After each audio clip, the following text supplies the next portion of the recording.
The laptop glows blue against the kitchen tiles, a dozen tabs open and 4 different prices staring back at you. $237, $289, $199, $324.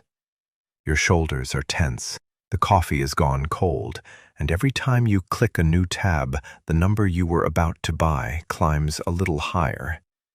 You hear the little ping of an email price alert that promised a deal, but when you click it, the carrier shows a different total.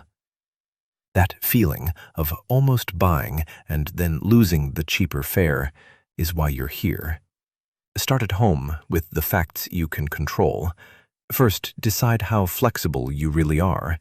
Exact dates locked to a specific meeting or wedding, or plus or minus 3 days.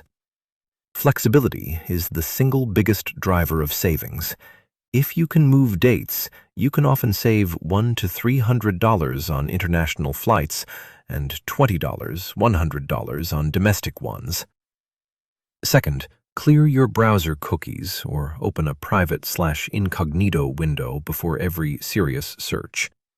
Websites may show higher prices when they detect repeated views of the same route. A fresh session often shows lower or earlier fares.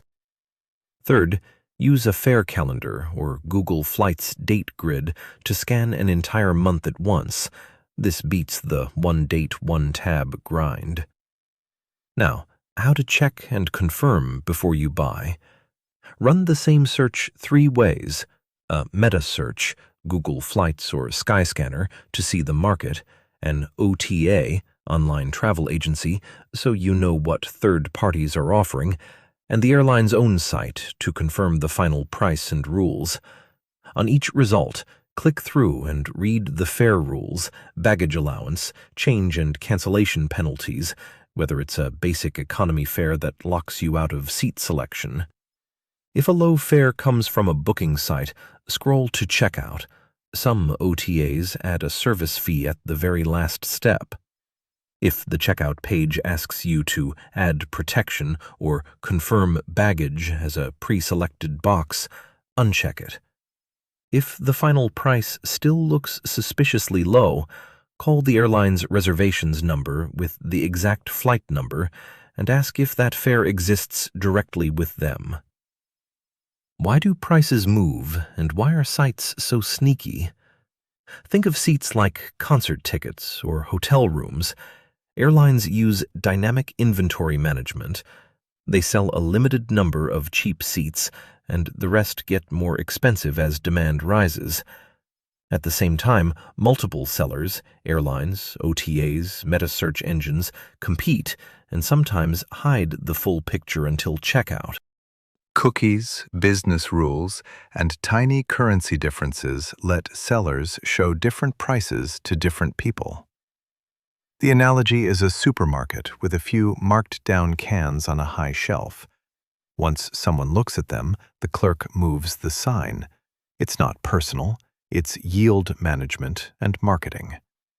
Here's the real cost picture you need to keep in mind. For most domestic U.S. flights, you'll see swings of $30, $150 based on day of week and how far in advance.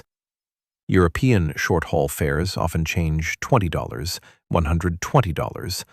Long-haul international routes can move hundreds, $100, $600, depending on season, routing, and whether a low-cost carrier appears on the same day. Add-ons matter. Checked baggage typically costs $25, $60 per segment on legacy carriers, $15, $50 on budget carriers if you prepay, and up to $100 at the gate. Change or cancellation fees can be $0, with many flexible fares, to $200, $400 on older rules. Worst case, you buy a bafflingly low basic economy fare and later discover you can't bring a full-size carry-on or change dates without paying nearly the price of a new ticket. The cheapest, safest, practical solution I use every time, and one you can follow step by step, is this. 1. Open a private/incognito window and go to Google Flights. Enter your origin and destination and open the date grid. Scan the whole month. Make note of the lowest calendar dates. 2. Set a Google Flights price track for the route. Enter your email and create a Hopper or Skyscanner alert as backup. 3. Try one-way searches for each leg if you suspect mixing airlines will help. Sometimes 2 one-ways are cheaper than a round trip. 4. Check nearby airports. A 30-60-minute extra drive can shave huge sums off an international ticket. 5.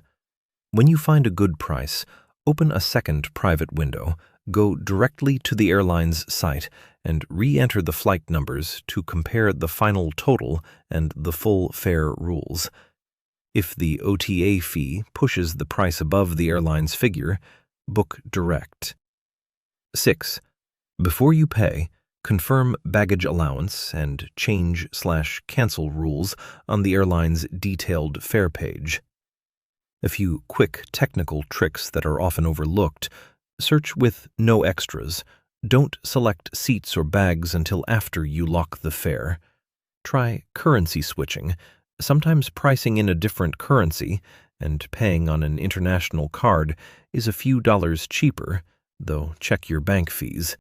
Use a VPN only as an investigative tool to see if the market price differs by origin country. But do not use a VPN to dodge taxes or misuse a regional fare, because airlines can cancel itineraries if the fare violates routing rules. If you're using miles, always price out the cash fare against the mileage option with the taxes and carrier-imposed surcharges factored in. Many useful links can be found in the description. Now, the hidden booking trick you should be ready to fight. Some OTAs advertise a low headline fare, then add a mandatory service fee or processing fee at checkout that can be $10, $50 per ticket. Even worse, some sites pre-select travel insurance or baggage and count on buyers to miss the unchecked boxes and pay extra. The way to refuse is simple. Stop at checkout and read the itemized list. If there's an OTA fee, go to the airline site and compare the full final price. If the airline site is higher, call the airline and ask whether they will match the OTA fare. Sometimes they will match or explain the difference. For example, code share segments may have different baggage. If the OTA is non-transparent and the fee is large, book direct or use another seller. Also, if an OTA is advertising lowest price guaranteed, but shows the same fare with higher fees later, that guarantee is worthless. Book where the price shown at the top is the price you pay. A single everyday example will fix the idea. I once priced a round trip from Boston to Lisbon. Google Flights showed $450 in the calendar. An OTA advertised $430, but then added a $45 service fee and a pre-checked $30 insurance box, pushing the ticket to $505. The airline's site had the same $450 with a free carry-on included. The best move was to book with the airline, not the OTA. The bottom line: a headline lower than the airline is only useful if you verify the final total and rules. When is it worth paying a little more? If an airline's refundability, shorter connection, or included baggage saves you stress, it can be the better choice. For example, a $60 higher fare that includes one checked bag and a confirmed seat might be cheaper than a cheap fare plus $50 baggage, $15 seat selection, and the risk of rebooking after a missed connection. Calculate the total trip cost, ticket, bags, seat, transfers, and use that final number to compare. If you are booking last minute, expect higher prices, but look for short returns. A midweek red-eye or a flight with a long daytime layover can be much cheaper. For families, try splitting into 2 one-way searches. Sometimes the system shows more availability when fares are requested one passenger at a time. A few final practical do's and don'ts. Do use Google Flights and a fare calendar as your first scan. It's fast and shows alternative airports and routing. Do set price alerts and give them 48-72 hours to move. Airlines often drop fares in short spurts. Do check baggage and change rules before paying. Don't assume the lowest headline fare is the best total price. Don't buy from an OTA that hides fees at checkout. Walk away and book direct. If you follow this method, you'll reduce the risk of overpaying and stop chasing phantom deals. For most travelers, the fastest path to savings is being flexible by a few days, setting a price alert, and confirming the final total on the airline site. If you're uncertain, pause. A correct fare that's refundable or changeable is often better than a non-refundable bargain you regret. If this was helpful, please subscribe and like. I post more tips like this every month, and I'll answer questions in the comments. Safe travels.